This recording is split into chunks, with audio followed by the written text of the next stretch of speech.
Joining me now to discuss new reports citing Israel and Hamas agreeing to a ceasefire deal, and of course Trump's involvement, is the editor-in-chief of the Foreign Desk and host of the Foreign Desk with Lisa Daftari podcast.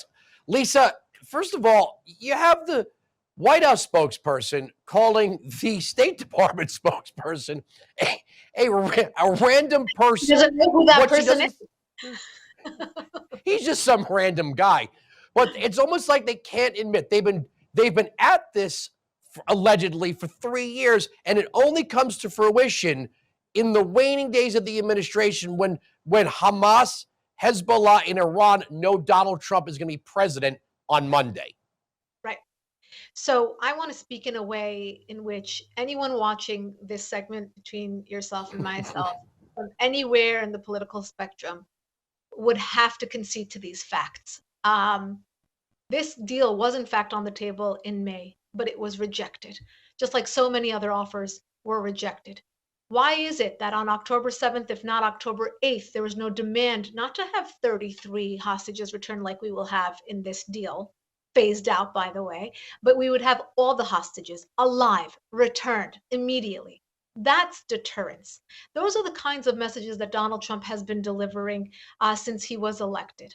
Now, why is it now? Why now? Why the timing? Why has Hamas agreed to this now? Why were Qatar, Egypt, the United States able to push this forward now? Well, these are facts. Hezbollah has been decimated. Iran's regime, which is pulling the puppet strings here, has been weakened. Has been weakened because its proxies have been weakened. Hamas has been weakened. The Houthis have been weakened. Hezbollah has been weakened.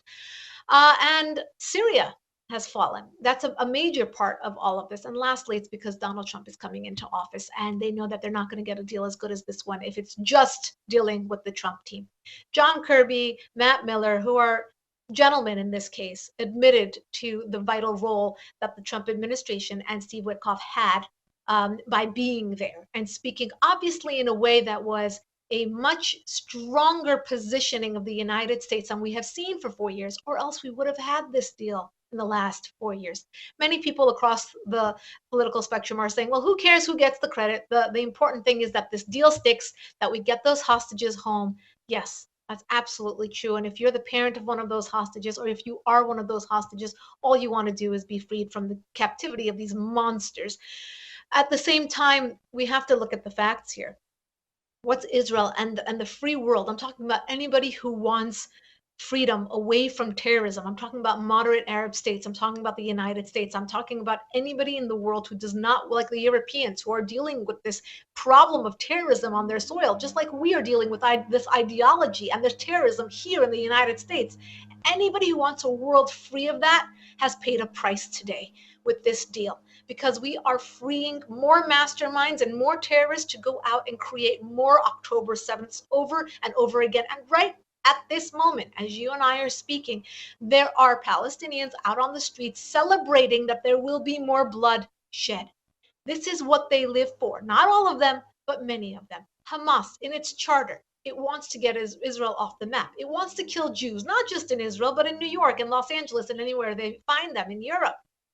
So there's so much more to this. But if we want to talk about the timing, this is very much reminiscent for those who are students of history of Carter exiting and Reagan coming in and getting back our hostages from Iran's regime. Once again, Iran's regime. We didn't do away with this problem for 45 years, and here it is again.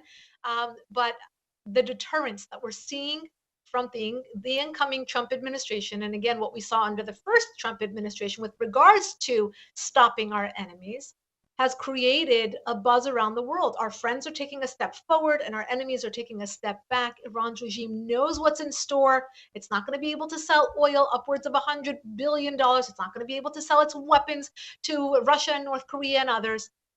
There's going to be hell to pay in many different ways, and our enemies know that. You know, if Iran, Hamas, and Hezbollah are weaker, it's not because of Joe Biden. It's despite Joe Biden. It's because of Benjamin Netanyahu. Let's be totally honest. And every time Harris or Biden second-guessed Netanyahu, it sent the signal to Hamas and Hezbollah. The United States didn't really have an alliance with Israel, but they know that comes to an end on Monday, and Trump was very clear. If you don't do this, all hell will break loose. It's kind of like what he said to the leader of the Taliban. Here's a picture of your village. If you lay a finger on an American citizen, I'm going to wipe it off the map. And that's exactly the message that Trump sent. Absolutely. And we've seen this for 4 years. You know, this doublespeak that we saw from the White House in trying to support supporters of Hamas. I'm not talking about supporters of the Palestinian people. That's not what we saw. We saw supporters of Hamas, just like the ones we saw on our college campuses. They were actually supporting Hamas and Hezbollah. It wasn't about the Palestinian people. If you actually care about the Palestinian people, you're going to call out Hamas and Hezbollah and want a world free of these groups for the Palestinian people to actually have a chance at life. So I always want to add that in there because, you know, I don't mince words here. I don't want to talk about, oh, but it's the Palestinian people. No, it's Hamas, it's Hezbollah. They're terrorists. They actually terrorize their own people as well. So you're seeing a lot of brainwashing. You see a lot of radicalization. This is all an ideology that has to be defeated, whether here, Europe, or the Middle East. The reason why, and this is, and it's difficult to explain this without sounding cheeky, there's actually a blessing in all of this for Israel and Benjamin Netanyahu over the last 4 years because of their shakiness, because they couldn't rely on the White House. Is today going to be a pro-Hamas day? Is today going to be a pro-Israel day? I do want to say that the relationship between Israel and the United States will always be ironclad. Now, will it be stronger under President Trump? Undoubtedly. Was it much weaker than under President Obama than it was under President Biden? Yes, that too. Even though in many ways their foreign policies were similar, Joe Biden actually has a softer place in his heart for Zionism, for understanding really the roots of Israel and why it needs to exist and all of that. But that being said, he was up against a cabinet that had members in it that we saw in 60 Minutes that have, you know, stepped away, that were very anti-Israel. If you watched any of those press briefings from the White House, it was painful to watch. It wasn't a press corps, it was a pro-Hamas press corps. I mean, it was truly a lot of pressure. But that being said, Benjamin Netanyahu, the IDF, Mossad had to come up with creative ways, like the pagers, like going after the leaders of Hamas and Hezbollah and assassinating them wherever they may be. I'm going to have to wrap. You got like 20 seconds here, not even. No, but I'm going to say do very this to quickly. you. The IDF is much stronger today than it was on October 7th, 2023. And going forward in the next 4 years, I don't think any of these terror groups are going to stand a chance. They're becoming decimated already. And under President Trump, at least Benjamin Netanyahu knows he has a friend in the White House. All right, Lisa, thank you so much for joining us. Thank you.